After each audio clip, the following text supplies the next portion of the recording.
आज हम लोग बात करेंगे साइंस में एक नए चैप्टर के बारे में जिसका नाम है परमाणु की संरचना यानी structure of atom. Structure of atom जो है क्लास 8 का चैप्टर 3 है साइंस का। आइए जानते हैं। अगर बात करें एटम की हिंदी होती है परमाणु। क्या होती है? परमाणु। तो सबसे पहले हम ये जानेंगे कि परमाणु जो है वो क्या है। तो किसी भी पदार्थ की मूलभूत इकाई जो है वो क्या है? परमाणु है। किसी भी पदार्थ की मूलभूत इकाई क्या है? परमाणु है। परमाणु आप लोग को पता होगा, कुछ परमाणु क्रमांक और उनके नाम संकेत मैंने लिखवाया है, ठीक है। तो अगर हम बात करें परमाणु की, तो एक से अधिक परमाणु अगर आपस में मिल जाए, जैसे परमाणु प्लस परमाणु या और भी इससे ज्यादा, कम से कम 2 परमाणु या 2 से अधिक परमाणु जब आपस में जुड़ते हैं तो वो मिल करके क्या बनाते हैं? अणु बनाते हैं। अणु को इंग्लिश में क्या बोलेंगे? मॉलिक्यूल। क्या बोलेंगे? फॉर एग्जाम्पल, अगर हाइड्रोजन का एक परमाणु हम लें, ठीक है, क्या लें? हाइड्रोजन का एक परमाणु और दूसरा भी हाइड्रोजन का परमाणु लें, तो हाइड्रोजन और हाइड्रोजन आपस में मिलकर H2 बनाएंगे और H2 जो है वो क्या है? हाइड्रोजन अणु है। ये क्या है? हाइड्रोजन अणु है। दूसरा अगर हम ले लें, एक हाइड्रोजन का परमाणु ले लें और दूसरा क्लोरीन का परमाणु ले लें, तो H और Cl आपस में मिलकर बना लेंगे क्या? HCl। ये क्या है? हाइड्रोक्लोराइड का अणु है।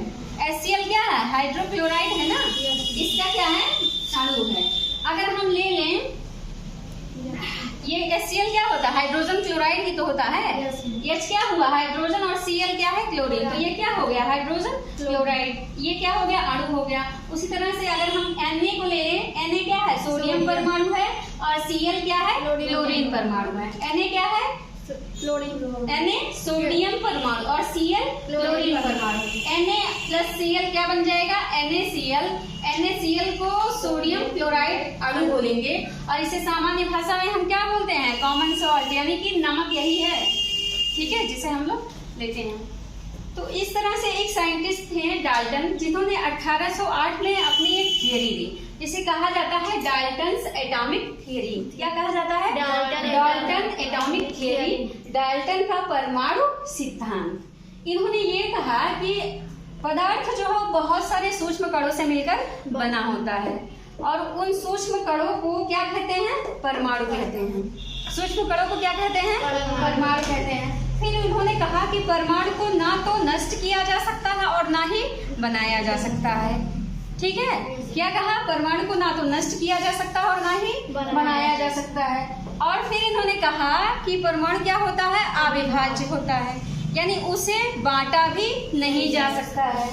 फिर इन्होंने कहा कि कोई एक तत्व अगर हम ले तो उस तत्व के परमाणु का भार, आकार और अन्य गुण जो होगा वो आपस में जो होगा उस तत्व के परमाणुओं से समान होगा, लेकिन किसी अन्य तत्व के परमाणु के भार, आकार और अन्य गुण से क्या होगा? वो भिन्न होगा।